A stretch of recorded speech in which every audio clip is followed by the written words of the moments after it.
Bien, iniciamos este estudio bíblico entonces, siguiendo adelante con el libro de Romanos. Vamos a iniciar ahora el capítulo 5 del libro Romanos. Vamos a leer desde el 1 hasta el 11.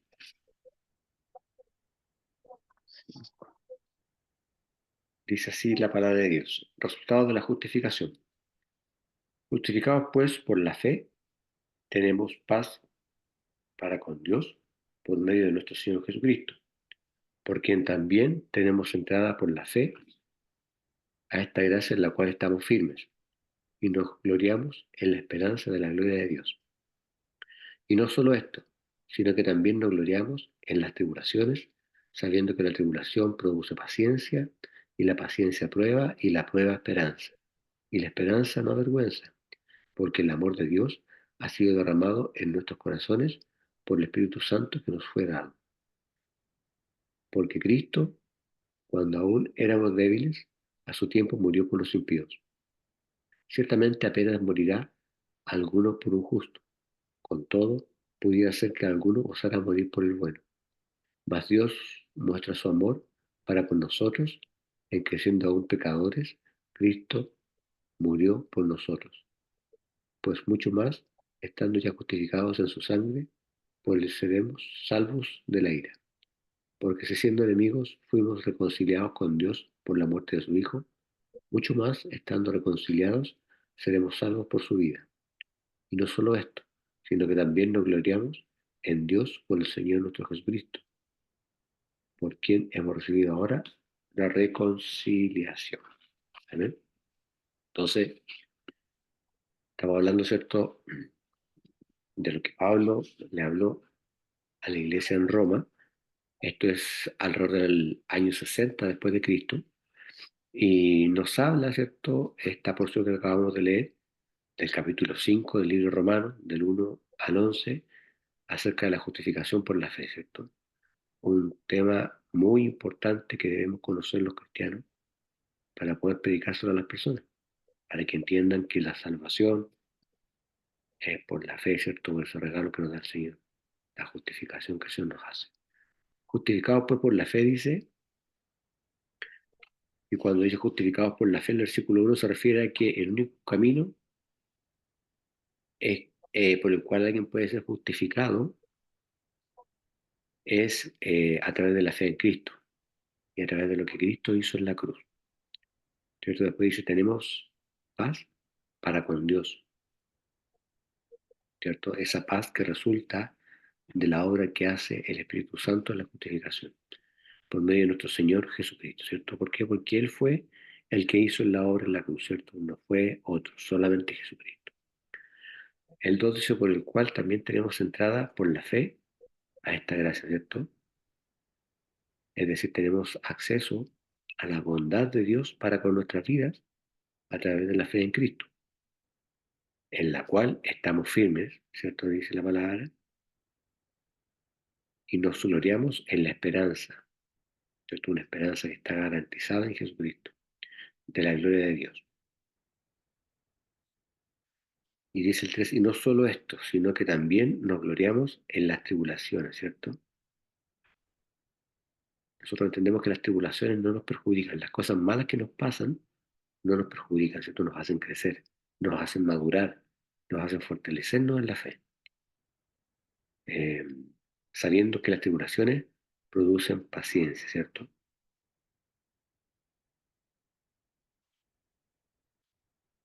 O sea, el hombre que tiene su fe firme en Dios puede sobrellevar cualquier tipo de tribulación, cualquier tipo de prueba, cualquier tipo de sufrimiento. Si no, vea usted todo lo que pasaron los apóstoles de Cristo. Y el cuerpo dice, la paciencia, ¿cierto? Produce experiencia, y la experiencia esperanza.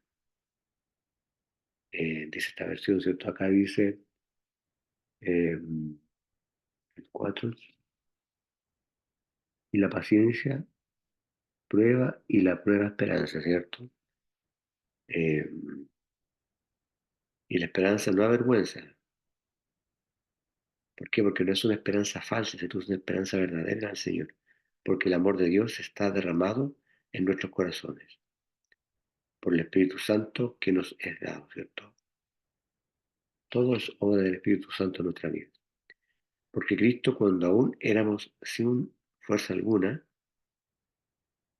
o sea, antes de que fuéramos salvos, ¿cierto? A su tiempo, es decir, en el tiempo determinado por Dios, murió por los impíos, ¿cierto? Jesucristo murió por la totalidad de la humanidad. No hizo ningún tipo de acepción, ¿cierto? No murió solamente por nosotros, ni por su pueblo, murió por toda la humanidad. Ciertamente, dice el 7, apenas muere alguien por un justo, ¿cierto? Y esto se refiere a que no muchos seríamos capaces de morir por otro, ¿verdad? No podemos decir de la boca para afuera, pero es muy difícil que un ser humano, teniendo tanto amor por su vida, pueda dar la vida por otro. Y si lo llegáramos a hacer sería por un justo, ¿cierto? A lo mejor podríamos dar la vida por nuestros padres, por nuestra mamá o por un hijo, pero dar la vida por un enemigo jamás lo haríamos, ¿cierto? Por alguien que nos odia, que nos maldice, que nos trata mal, pero Cristo sí lo hizo por nosotros, ¿cierto? Que estábamos perdidos en nuestro delito de pecado. Y dice el 8, pero Dios encarece su amor para con nosotros, ¿cierto? Esa fue una prueba de amor maravillosa de parte de Dios, de morir por el pecado. Porque siendo aún pecadores, Cristo murió por nosotros, ¿cierto? O sea, Cristo murió por todos aquellos que amargamente lo odiaban, ¿cierto?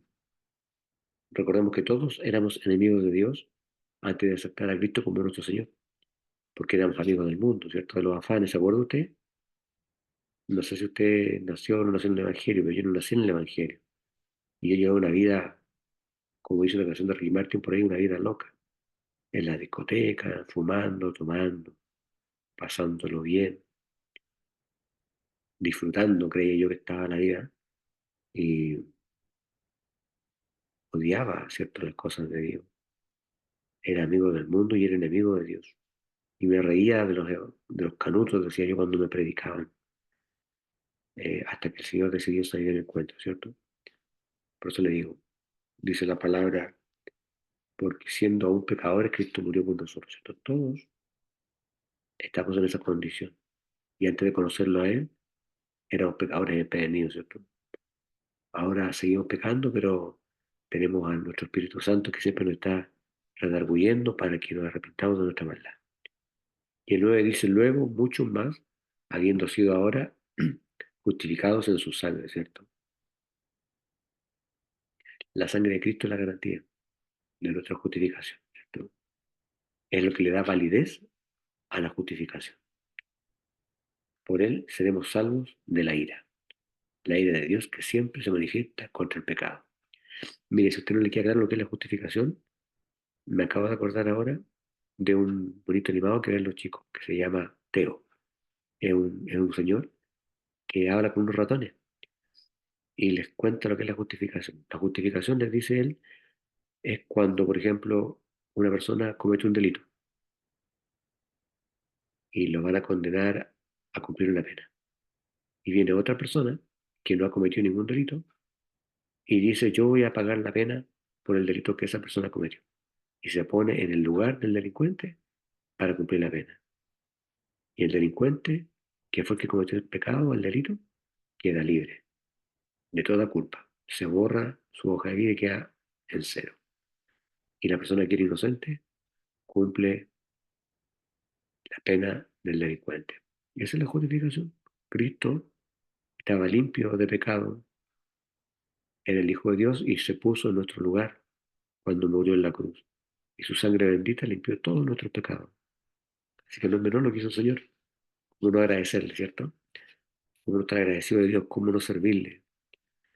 Dice el 10, porque Él sí, siendo enemigos, porque si siendo enemigos fuimos reconciliados con Dios por la muerte de su Hijo, mucho más estando reconciliados seremos salvos por su vida, ¿cierto? Y no solo esto, sino que también nos gloriamos en Dios por el Señor Jesucristo, por el cual hemos ahora recibido la reconciliación, ¿cierto? La expiación de nuestros pecados. Bien, sigamos avanzando con el capítulo 5. Vamos a leer desde el 12.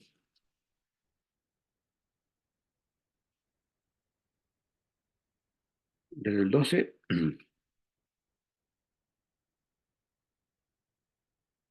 hasta el 14. Solamente del 12 al 14. Dice Adán y Cristo. Por tanto, como el pecado entró en el mundo por un hombre y por el pecado la muerte, así la muerte pasó a todos los hombres por cuanto todos pecaron. Pues antes de la ley había pecado en el mundo, pero donde no hay ley no se inculpa de pecado. No obstante, reinó la muerte desde Adán hasta Moisés, aun en los que no pecaron a la manera de la transgresión de Adán, el cual es figura del que había de venir, ¿cierto? Aquí no está hablando ya de la figura de Adán, ¿cierto? El primer hombre. Eh, Dice, por tanto, así como el pecado entró en el mundo por un hombre, por Adán, ¿cierto? Y por el pecado la muerte, tanto la muerte espiritual como la muerte física, y la muerte así pasó a todos los hombres, por cuanto todos pecaron, y esto es porque todos nacemos de la misma simiente, ¿cierto? Todos somos hijos de Adán. Y entonces, eh, debido a la transgresión que cometió Adán, ese pecado original es una carga que todos los seres humanos tenemos que llevar. Por eso necesitamos a Cristo en nuestra vida. Y dice el 13 porque hasta la ley, ¿cierto? Que se refiere a la ley de Moisés, el pecado está en el mundo, ¿cierto? Que fue causado precisamente por la caída de Adán. Pero no se inculpa de pecado donde no hay ley. No obstante, reinó la muerte desde Adán hasta Moisés, ¿cierto? ¿Y por qué? Porque esa condición de pecaminosidad estaba en cada uno de nosotros por la caída de Adán, aún en los que no pecaron a la manera de la rebelión de Adán, ¿cierto? Figura de aquel que había de venir. Es decir, Adán fue el primer hombre, pero también fue la fuente de todo el pecado y de la muerte, ¿cierto?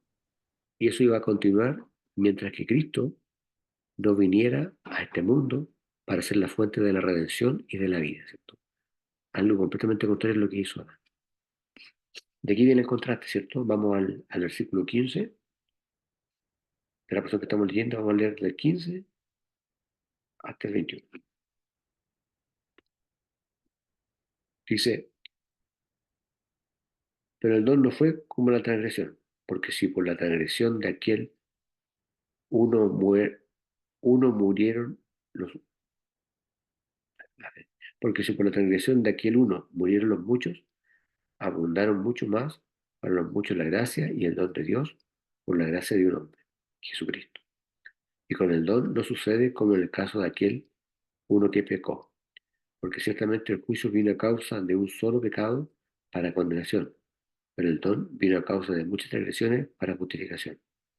Pues si por la transgresión de uno solo reinó la muerte, muchos más reinarán en vida por una sola, Jesucristo, los que reciben la abundancia de la gracia y del don de la justicia. Así que, como por la transgresión de uno vino la condenación a todos los hombres, de la misma manera por la justificación uno vino a todos los hombres la justificación de vida.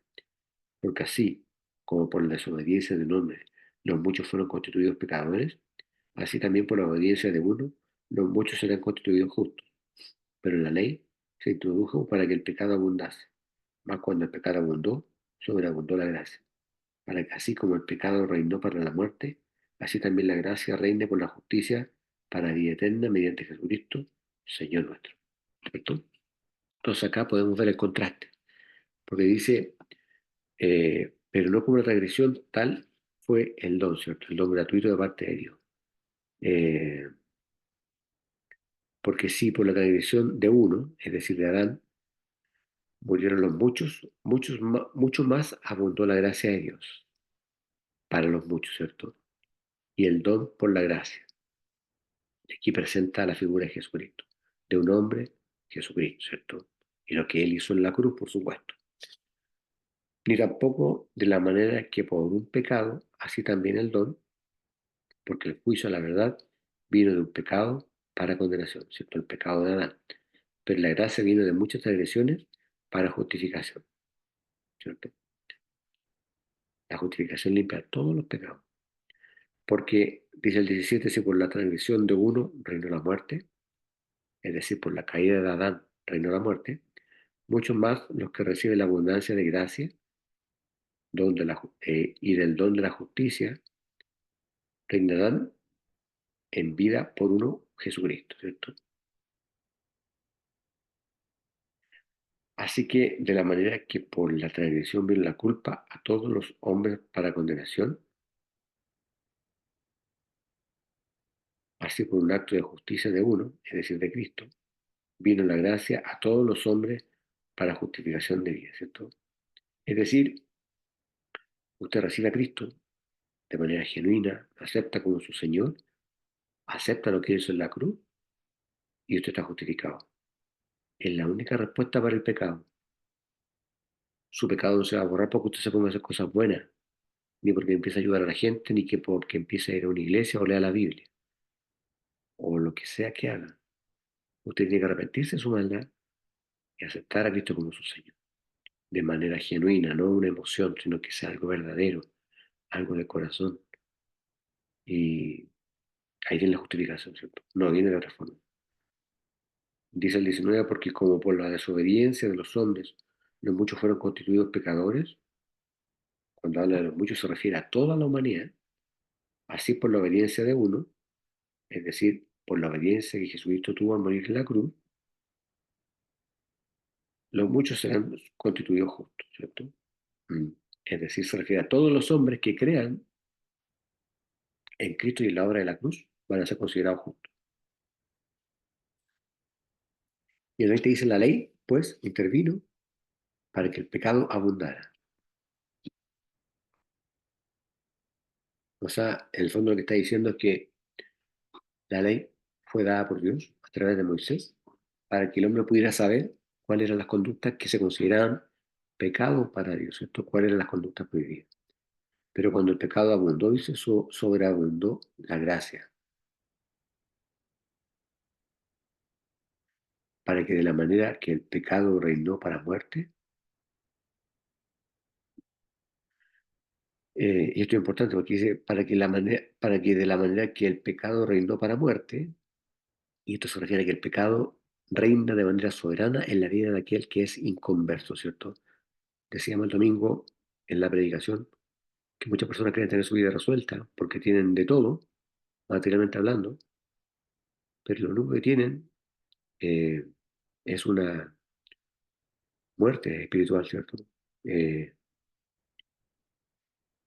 y la muerte es el monarca principal en su vida, es el que reina su vida y la persona no va a salir de esa condición a menos que conozca a Cristo. Por eso es que es tan importante que usted y yo prediquemos a las personas, ¿cierto? Así también la gracia reine por la justificación, por la justicia para vida eterna mediante Jesucristo, Señor nuestro. La gracia es un don de Dios, ¿cierto? Que llega a nuestras vidas para darnos la vida, ¿cierto? Valga la redundancia. Eh, y se obtiene precisamente por lo que el Señor hizo en la cruz. Bien, con esto terminamos el capítulo 5 del libro de Romanos y vamos a empezar inmediatamente con el capítulo 6 que dice el título Muertos al pecado. Vamos a leer del 1 hasta el,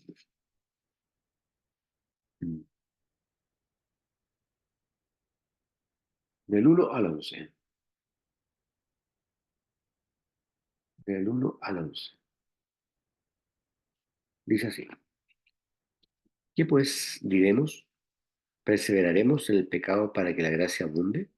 En ninguna manera, porque lo que hemos muerto al pecado, ¿cómo viviremos aún en él?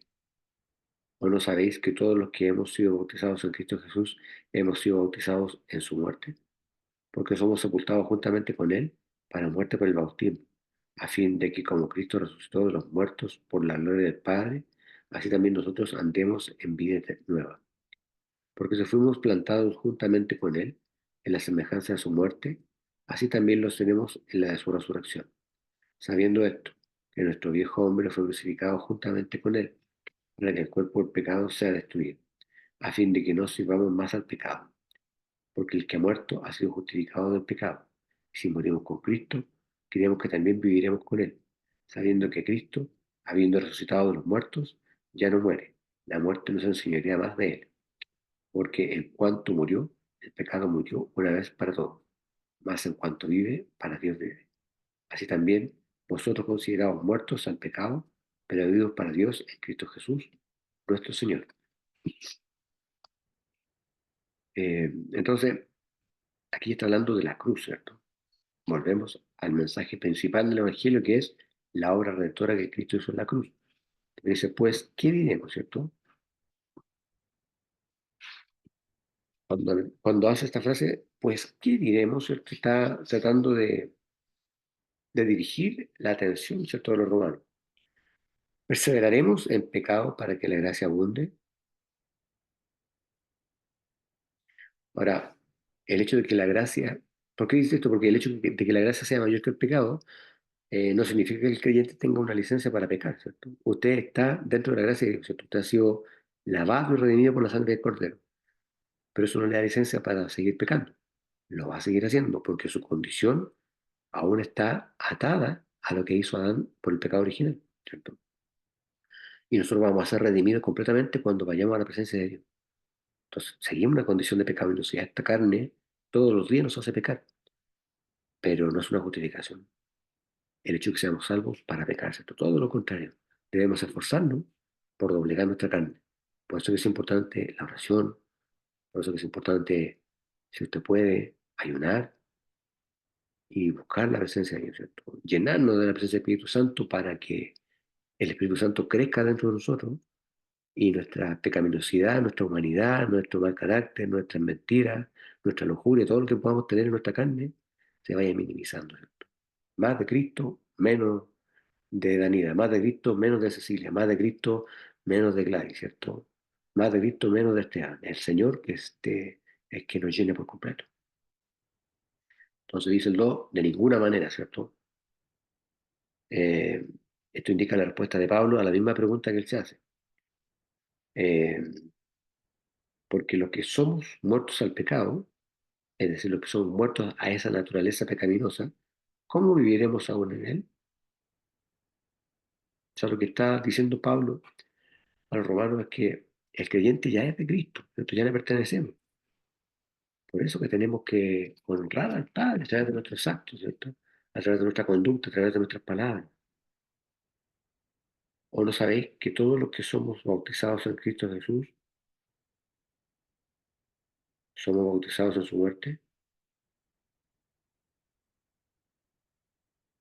Y el 4 dice, porque somos sepultados juntamente con Él por medio del bautismo para la muerte, ¿cierto? Todos los pecados que usted cometió antes de conocer a Cristo quedaron sepultados, ¿cierto? Dios perdona los pecados y los echa al fondo de la mano. Así que no venga el diablo a susurrarle lo que usted era antes, o que venga algún hermano medio religioso a recordarle lo que usted hacía antes de ser de Cristo. Porque si usted es de Cristo, es una nueva criatura, ¿cierto? Para que como Cristo resucitó de los muertos por la gloria del Padre, así también nosotros andemos en novedad de vida, dice esta versión, ¿cierto? Es decir, morimos con Él, fuimos sepultados con Él, y la resurrección de Cristo significa nuestra resurrección, ¿cierto?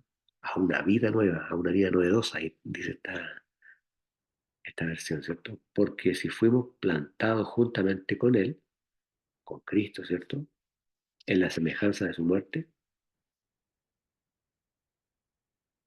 así también lo seremos a la semejanza de su resurrección. Y el 6 dice, sabiendo esto, que nuestro viejo hombre fue crucificado juntamente con él, ¿cierto?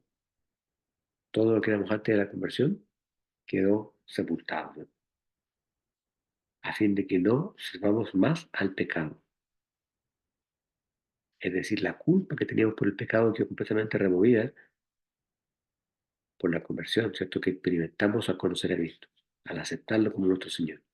Porque el que ha muerto ha quedado justificado del pecado, ¿cierto? Es decir, obtuvimos la libertad maravillosa después de haber sido esclavos del pecado solamente por aceptar a Cristo como nuestro Señor. Y si morimos con Cristo, creemos que también viviremos con Él, ¿cierto? Sabiendo que Cristo, dice el 9, habiendo resucitado de entre los muertos, ya no muere. La muerte nos enseñaría más de Él, porque al haber muerto al pecado, murió, ¿cierto? Una vez, pero en cuanto Él vive, vive para Dios. Así también vosotros pensad o tened en cuenta, ¿cierto? Dice Pablo, que de cierto estáis muertos al pecado, mas vivos a Dios, en Cristo Jesús, nuestro Señor. O sea, nos está reiterando, ¿cierto? Que lo que Él hizo en la cruz, que lo que Cristo hizo en la cruz, es el medio, el mecanismo para obtener la resurrección, ¿cierto? O la salvación. Seguimos en este mismo capítulo 6, vamos a seguir avanzando del 12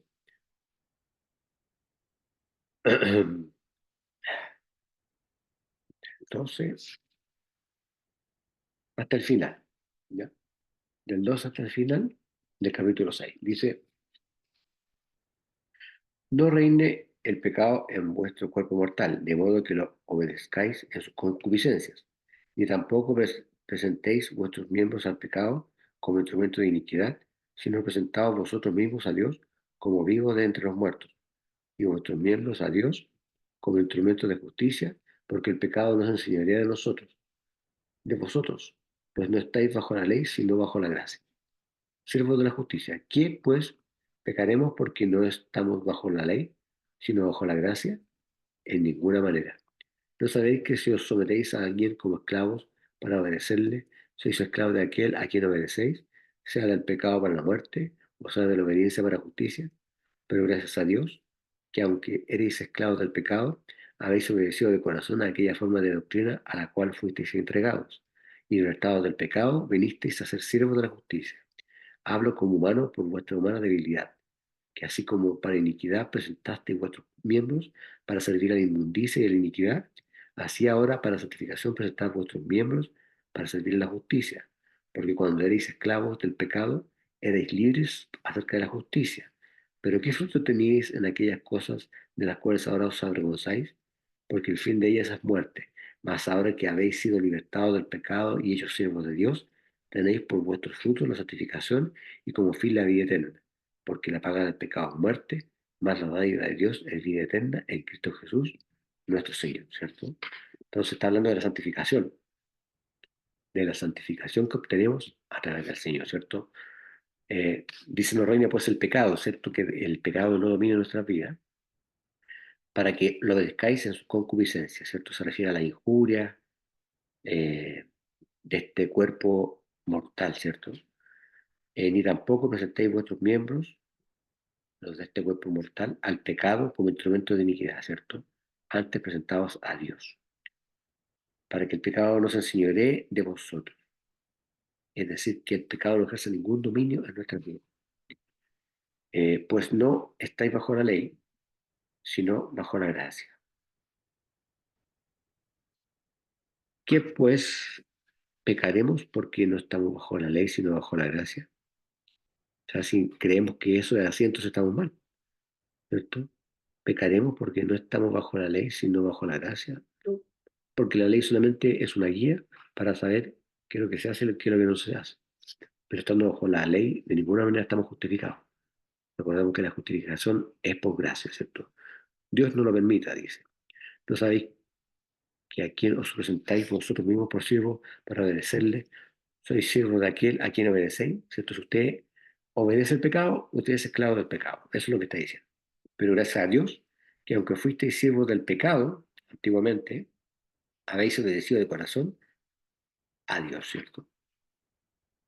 Y a Él fuimos entregados. Y libertados del pecado, somos hechos siervos de la justicia, ¿cierto? Y el 19 dice, hablo en términos humanos, por la flaqueza de nuestra carne, así como la iniquidad presentáis vuestros miembros a servir a la impureza y a la iniquidad para hacerlo malo. Así ahora, para llegar a la santidad, presentéis vuestros miembros a servir a la justicia, ¿cierto? Porque cuando fuisteis siervos del pecado, esclavos del pecado, erais libres acerca de la justicia. ¿Qué fruto pues tenéis de aquellas cosas de las cuales ahora os avergonzáis? A fin de que ellas, a fin de ellas, porque el fin de ellas es la muerte. Pero ahora, librados del pecado y hechos siervos a Dios, tenéis vuestro fruto que es la santificación, ¿cierto? Y como fin, la vida eterna. Ese es el fin de cada uno de los hijos de Dios que buscan la santidad para agradar a Dios, ¿cierto? Porque la vaga del pecado es la muerte, se refiere, ¿cierto? Por supuesto, a la muerte espiritual eh, y a la separación de Dios, ¿cierto? O mejor, a la separación de parte nuestra con respecto a Dios, pero la dádiva de Dios es vida eterna en Cristo Señor, en Cristo Jesús nuestro Señor, ¿cierto? Es decir, todo viene por medio de lo que Cristo hizo en la cruz, ¿cierto? La santificación, eh, la justificación, el perdón de los pecados. Nada escapa a esa obra maravillosa que el Señor hizo en la cruz. Eh, y debemos pedirle al Espíritu Santo que esté constantemente gobernando nuestras vidas y guiando, ¿no es cierto?, para que el tiempo que pasemos en esta carne, en este mundo, lo hagamos agradando a Dios, ¿cierto? Es difícil, pero con la ayuda del Señor lo podemos lograr. Vamos a quedar hasta acá. La próxima semana iniciaremos el capítulo 7 con la ayuda del Señor del libro de Romanos, que dice analogía tomada del matrimonio. ¿Amén? Le voy a pedir a mi hermana Cecilia, por favor, que nos despida de este estudio con una oración. Amén. Padre nuestro que estás en los cielos, damos gracias por este estudio que hemos realizado. Gracias por sus enseñanzas, Dios mío, esperando que lo atesoremos, Dios mío, en nuestro corazón, en nuestra mente. Te agradecemos por regalarnos la oportunidad de escudriñar tu palabra, de escuchar tu palabra, Señor amado, orando, pidiéndote que nos cuides, que nos proteja, que proteja, Dios mío, a nuestro hermano Fernando, a su familia, a su mamita, igual que la cuide. Te pedimos por mi hogar, igual te nos bendiga, nos acompañe, para que podamos seguir avanzando esta semana, Dios mío, con vida y con salud. Gracias te damos una vez más, Dios mío, en el nombre del Padre, del Hijo y del Espíritu Santo. Amén. Amén.